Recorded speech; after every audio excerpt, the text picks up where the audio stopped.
Start the recording. So this topic is on just sharing some thoughts on the breakfast this morning, the Century 3 San Diego breakfast. There was a talk on affordable housing, and I'm going to, it was Scott. What's Scott's last name? Councilman Scott? Sherman, yeah. Scott Sherman. And Alvarez were there to talk about affordable housing, and Joe LaCava was the moderator, host of the talk. Myself and Hennish were there. Kristen Victor. Yep, Kristen was there, and I've invited her to join the Coastal Coalition, and I'm going to talk to her some more about doing that as well. The thing that really jumped out at me was a member of the what I want to say here, the Century3 organization. He got up and he talked about needing a plan, a comprehensive plan of the city that's maintained, that sort of guides land usage. And with a good plan in place, when it comes to evaluating a development or activity, you'd be able to approve or not approve it without having to go through discretionary reviews.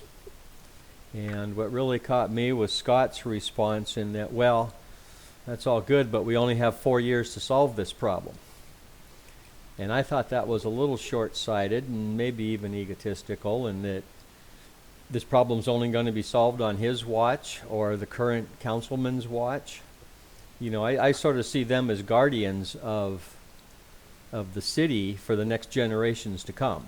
Just like everybody is sort of a guardian of the whole earth for the next generations to come. And really, they should be focusing on getting a process in place that can live on, that matches up what Gary was saying. Because I was thinking that's the same thing. We need a vision, a 10, 20, 50, 100-year vision of what it is we're building in the way of affordable housing. There was talk about there's really only, I'm summarizing it here, but there's really only 3 ways to grow. One is infill, granny flats being an example of that, and filling in the vacant properties that still exist, or you can grow upwards, raise the height on things, or we can go east.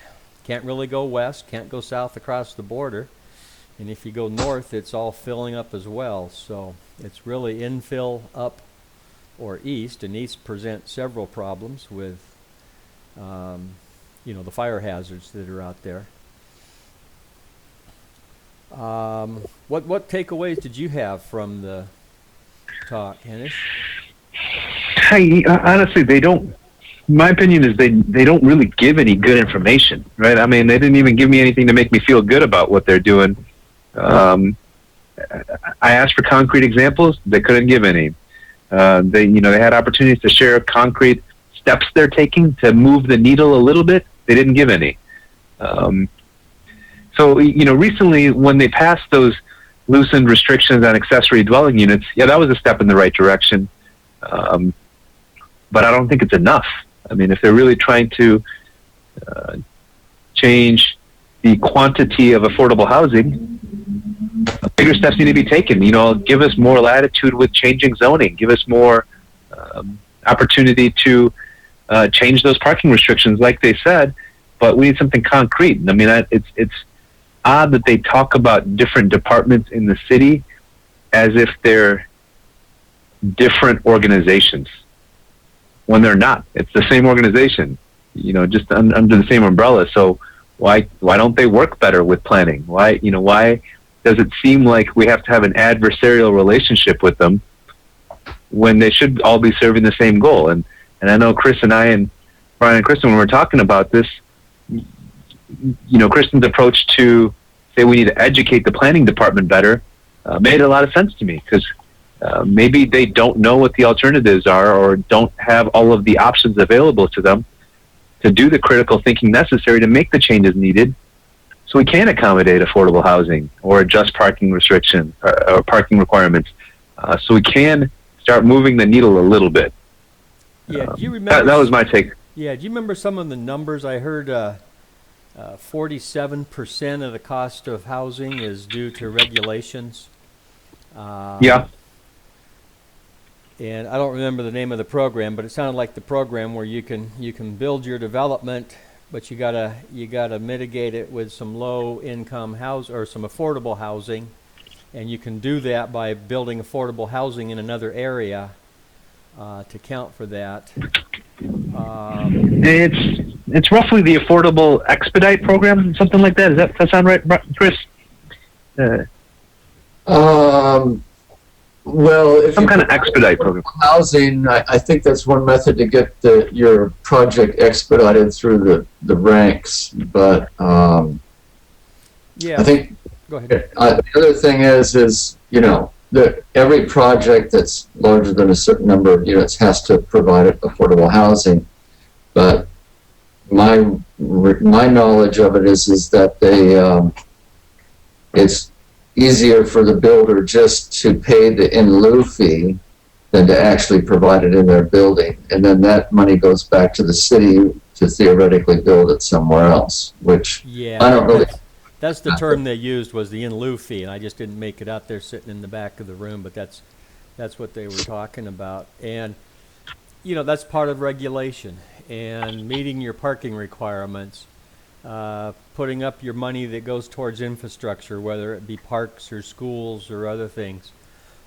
Those are all regulations. And so while they said, if we reduce the regulations, we're going to reduce the price, what is it we're reducing? What's the trade-off?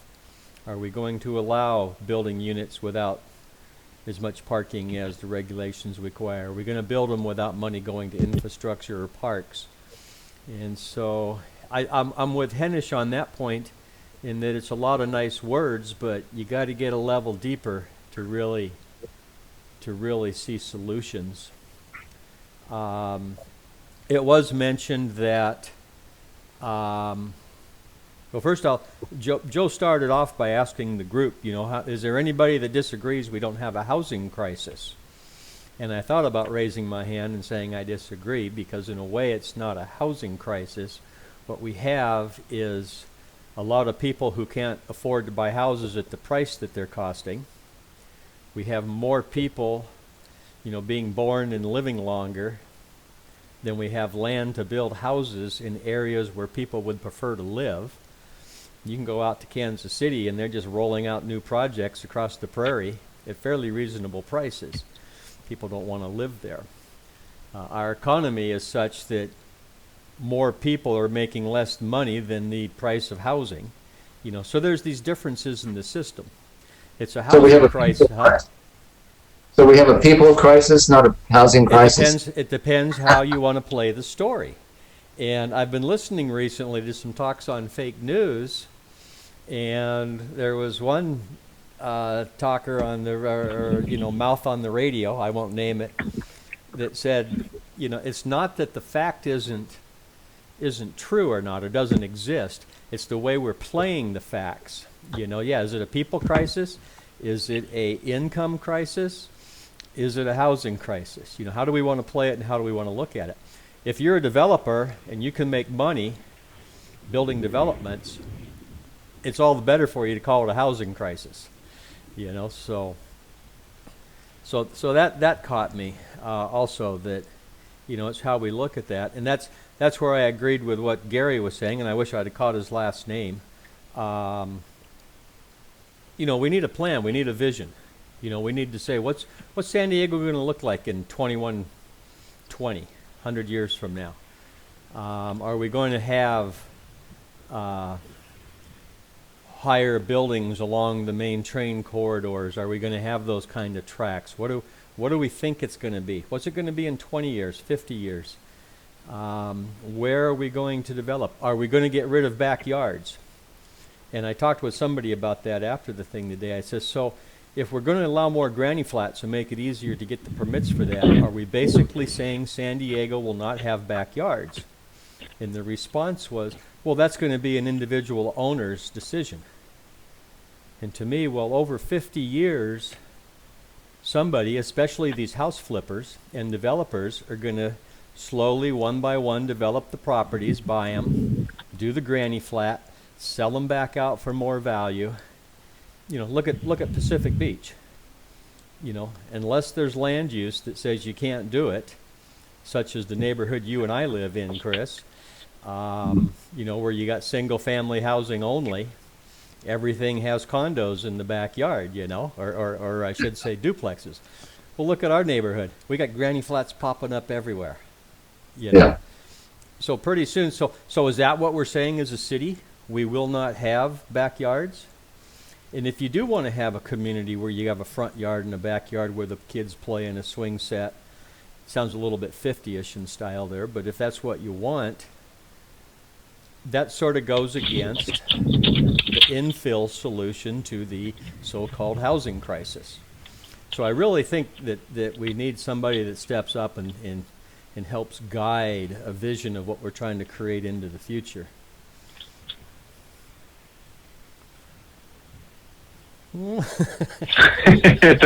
It's called what's called a wicked problem from my grad school. So it's a problem where, you know, none of the solutions that we've come up with will completely address the problem, and so the solution's still out there, but it's probably, you know, it's not one solution; it's 10 solutions that solve 10% of the problem. Well, it's also what do we want to create? You know, we fight with these wicked problems. They're complex problems, and we deal with them on a piece-by-piece basis. And the council members were saying that too. Well, you can't deal with this whole thing. You can only do a little piece here and a little piece there and a little piece, you know. And if you're going to work a problem little piece at a time, you still can end up with the same thing that you have. You know, it's Yep. you can fix the rusty spot on your car, you can paint the roof, you can pull a dent out, you can replace the light. When you're done, you still got your same old car. You know, the solution might be you need something different completely. So as a solution, we need to teach people how to earn more money so they can afford our expensive housing? Well, you know, what's going to happen if driverless cars or autonomous vehicles of all sorts come along and wipes out the job, which is the most popular job in the world, which is driving. You know, and this is not just taxi drivers and truck drivers, but, you know, you take your car to the auto shop and you get the guy, the courtesy shuttle drives you back home or to work and drops you off, later picks you up. That's a driver. When they need a generator or radiator for your car, there's a driver shuttling those parts here. You know, so as we start to hit that, not only do you take the drivers out, but you start taking out a lot of other ancillary support operations that support you know, things like that. All the driver's licenses, the insurance changes, you know. So I think we're on the verge, and there's others saying this. Elon Musk is one of them, and I'm starting to hear on talk radio they're talking about it, that we may be facing some of the largest layoffs and changes and disruption in our workforce than we've ever seen. So, you know, it doesn't take much to pop a lot of people out as homeless. Imagine all the Uber drivers suddenly out of business over a 10-year period. You know, a lot of them could end up on the homeless side. So it's a big issue. Like you say, it's wicked. And I think we got to think about it differently. Any other? So anyway, just to kind of go back from what you generalized over that meeting is they said you either have to go up, you have to do infill, or you have to expand out into new areas. But you know, really, when you talk about the infill, it's not just taking existing zoning and finding, you know, what hasn't been built yet, but you can change the zoning so it can be a lot more dense. And I'm not talking about bigger homes. What I'm talking about is more units, because right now, if you look in Pacific Beach, the incentive is usually, because of the parking requirements and all the different things, the incentive is to have the most bedroom in one living place, Mm-hmm. rather than have a lot of one bedroom or studios. And so if you change the code or the incentives to where, like a lot on mine, if you could build 8 studios, then you would, if there was a demand for that, people would probably build that. So, you could fit a lot more people in, and they would be less expensive because there'd be a bunch of little studios instead of 5-bedroom home. So, but that changes. That's, of course, everyone wants to protect the single family neighborhood, but if you put that on the Well, table, not everybody does, developers and house flippers. yeah, I know. There's the money there, and Scott opened with that. That it is a tough situation because which way we're going, but nobody's really talking about the work necessary to define that. And if you do define areas that are going to stay in that type of neighborhood, less density, then where do you put the higher density? You gotta work that plan out. So, okay, well that's sort of an overview of what Hennish and I got out of the meeting. Let's see here. If you just talked about our community, the Pacific, if you just talked about us, our piece. We all know the one place where we have a huge opportunity to do that right now is the Balboa Station, plan area there, and I know we're restricted by height limits, but if you incentivized, and even that single family, I don't know if I think it's more multi-family, but that area there around, I guess it'd be over there on Bond Street, over there between the Rose Creek and Mission Bay Drive, all those kind of homes back in there. If you allowed them to densify there, and it's a little bit difficult because they're probably all single properties that are owned by different people, but you allowed more density there that's easily walkable to transit. And the new recreation developments of De Anza and the wildlife area. Yeah. Bike trails and paths. And I'm, what I'm talking about is allowing, changing the way the zoning is so that it's not in their best interest to make everything a 5-bedroom home on one lot. Let them put 8 studios. And live workspaces or whatever they want, really.